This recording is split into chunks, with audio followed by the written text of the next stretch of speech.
میرا نام رشید ہے. آج کی اس جو تقریب ہے اس کو ہوسٹ کر رہی ہے alliance for urban rights. Alliance for urban rights ایک ایکشن ریسرچ آرگنائزیشن ہے جس کا مقصد ہے مختلف جو شہری مسائل ہوتے ہیں، چاہے وہ ہاؤسنگ کے حوالے سے ہوں، روزگار کے حوالے سے ہوں، کچی آبادیوں کے حوالے سے ہوں، ٹرانسپورٹ کے حوالے سے ہوں، ہماری شہروں کی ماحول کے حوالے سے ہوں، ان کے اوپر ہم ریسرچ کرتے ہیں اور ہم کوشش کرتے ہیں کہ اس کو سیاسی اور سماجی کام کے اندر اس ریسرچ کو ٹرانسلیٹ کیا جائے. تو ایک طرح سے جو ریسرچ کا کام ہوتا ہے اور جو سیاسی تنظیم سازی کا کام ہوتا ہے، ہماری کوشش ہوتی ہے کہ ان دونوں چیزوں کو جوڑیں. اور کیونکہ عموماً پاکستان میں سیاست میں کوئی زیادہ ڈیٹا کو نہیں دیکھا جاتا، اسٹیٹسٹکس کو نہیں دیکھا جاتا، عموماً بس نعرے بازی کے اوپر ہی بس سیاست ہوتی ہے، ہر کسی سیاسی جماعت کا اپنا نعرہ ہوتا ہے. تو ہماری کوشش ہے کہ ہم جو کام کر رہے ہیں اس کو کسی ٹھوس بنیادوں کے اوپر کریں، چاہے وہ کچے آبادیوں کے حوالے سے ہو، زمین کے حوالے سے ہو، مزدوروں کے حوالے سے، اسٹریٹ وینڈرز کے حوالے سے. تو اسی کام کے لیے ہم نے الائنس فار اربن رائٹس کو آج سے 2 سال پہلے تشکیل دیا. اور اس کی جو آج جو رپورٹ جو ہم پیش کرنے جا رہے ہیں الائنس فار اربن رائٹس کی، وہ ایک میپنگ اسٹڈی ہے آج اسلام آباد کی کچی آبادیوں کے حوالے سے. ایک میپنگ اسٹڈی، یعنی کہ اس کا مقصد ہے کہ جو جتنی بھی اسلام آباد میں جو کچی آبادی ہیں ان کا ایک طرح سے لوکیشن اور ان کی جو پروفائلز ہیں ان کو میپ کیا جائے، جو کہ کام اسینشلی جو سرکار کا ہے، جو ریاست کا ہے. لیکن تقریباً 30 سال ہو گئے ہیں کہ سی ڈی اے نے کوئی بھی سروے کچی آبادیوں کا اسلام آباد میں 1995 کے بعد سے نہیں کیا. اس کے بعد سے حالانکہ جس طرح آج ہم بات کریں گے بتدریج اضافہ ہوا ہے کچی آبادیوں میں بہت بڑے پیمانے کے اوپر. کئی اس طرح کی پچھلے سے دگنے سے بھی زیادہ جو سی ڈی اے کی ریکگنائزڈ آبادیاں تھیں اس سے کئی زیادہ آبادیاں اب تشکیل دی جا چکی ہیں. لیکن سی ڈی اے نہ ان کو ایکنالج کرتا ہے، نہ ان کو ڈاکیومنٹ کرتا ہے، اور نہ ہی ان کا سروے کراتا ہے، تاکہ بعد میں اگر کبھی بھی کوئی ایشو ہو آبادیوں کے حوالے سے، کبھی ہٹانی پڑیں تو اپنی مرضی سے ہٹا سکیں، اور ان کو کوئی کمپنسیشن نہ دینی پڑے، کوئی ری سیٹلمنٹ ان کی نہ کرنی پڑے. تو ہماری یہ کوشش ہے کہ اگر یہ سرکار کام نہیں کر رہی تو ہم اپنی بنیاد کے اوپر جا کے یہ ڈیٹا اکٹھی کریں، ایویڈنس اکٹھی کریں، تاکہ بعد میں جا کر ہم اعداد و شمار ہمارے پاس اپنے ہوں. اگر سی ڈی اے بعد میں ان آبادیوں کو گرانے کی کوشش کرتا ہے یا قانون کی عدالت میں جا کر کہتا ہے کہ ان کی کوئی حیثیت نہیں ہے. یہ بھی اس لیے ہم نے ابھی اس رپورٹ کو شائع کرنا ضروری سمجھا کہ پچھلے کئی سالوں سے ہمارا ایک سپریم کورٹ میں کچی آبادیوں کا کیس چل رہا ہے، جس کے اندر 2016 سے سپریم کورٹ بڑی واضح ہدایات دے چکا ہے سی ڈی اے کو کہ اسلام آباد کی سطح کے اوپر آپ کو کوئی کچی آبادیوں کے حوالے سے کوئی پالیسی بنانے کی ضرورت ہے. تو اس کو تقریباً 8-9 سال ہو گئے ہیں ان ہدایات کو، لیکن ابھی تک سی ڈی اے نے اس کے اوپر کوئی پیش رفت نہیں کی. اور ان کو سروے کا بھی کہنے کو کہا گیا ہے، ان کو ساری آبادیز کا جو ہے ڈیٹا کلیکٹ کر کے سپریم کورٹ میں جمع کرانے کو بھی کہا گیا ہے، لیکن اس کے اوپر پچھلے کئی سالوں سے کوئی پیش رفت نہیں ہوئی. اور پچھلے دنوں میں الٹا، بلکہ پچھلے 2 سالوں میں جو ایک اسٹے آرڈر جو سپریم کورٹ نے دیا ہوا تھا کہ آپ نے کسی پرانی آبادی کو جو 2016 سے پہلے بنی ہے اس کو بے دخل نہیں کرنا، اس کی کئی انسٹنسز میں سی ڈی اے نے خلاف ورزی کی ہے. اور اس کو مختلف پچھلے ہم نے اپنی سروے میں نوٹ بھی کیا ہے کہ پچھلے 2 سالوں میں کئی اس طرح کی آبادیاں ہیں جن کو گرایا گیا ہے جو کہ 2000 پہلے سے موجود تھی. Zeeshan, can you go to the next slide? Can you go to the next slide please?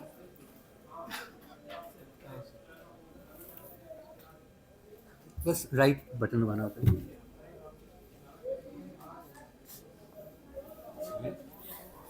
تو یہ تو تھا بیک گراؤنڈ. ابھی ہمارے جو کو آتھرز ہیں اس رپورٹ کے ساتھ جس پہ ہم نے کام کیا ہے، میں ان کو بھی ساتھ انٹروڈیوس کرتا جاؤں. ہماری جو لیڈ آتھر ہے اس رپورٹ کی وہ عائشہ شاہد ہیں.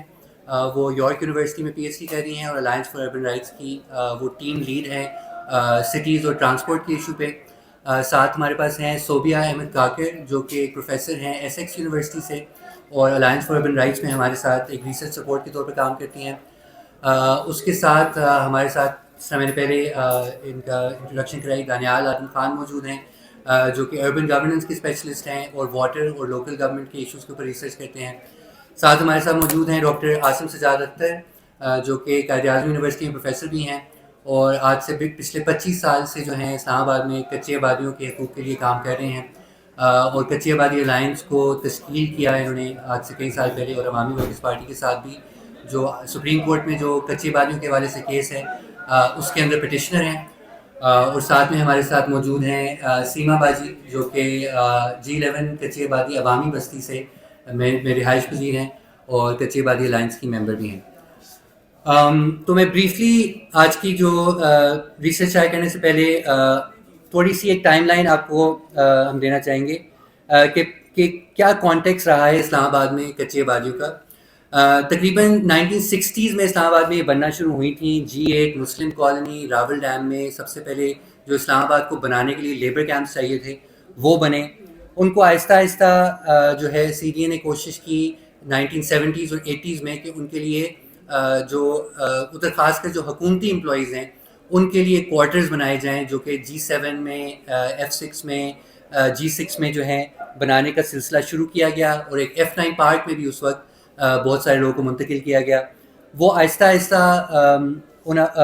F9 پارک سے I11 اور لگوں سے لوگوں کو آہستہ آہستہ CDA نے شفٹ کرنا شروع کیا. اور 1995 میں پہلی مرتبہ CDA نے تقریباً اسلام آباد بننے کے 25 سال بعد، کیا کرنا ہے زوم لگانے کر دیں، 25 سال بعد اسلام آباد میں سب سے پہلا جو ہے سروے کیا کچی آبادیوں کا، جس کے اندر انہوں نے 11 کچی آبادیز آئیڈینٹیفائی کی، جس میں تقریباً 5000 کے قریب گھرانے تھے اور 31,000 اس کی آبادی تھی. اسکیپ دوبارہ ہوگا، اسکیپ.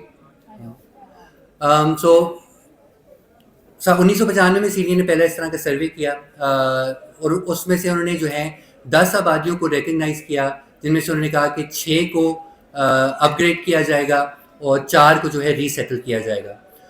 2000 آنورڈ جو ہے CDA نے جو ہے وہ ایک ری سیٹلمنٹ کا سلسلہ شروع کیا، جو فراش ٹاؤن میں ایک اربن سینٹر پروجیکٹ بنایا، جو کہ اسلام آباد کی تاریخ کے اندر پہلا اور آخری لو انکم ہاؤسنگ کا کوئی پروجیکٹ تھا، کہ جس میں کچی آبادیوں کے لیے کوئی باقاعدہ منصوبہ بندی کی گئی.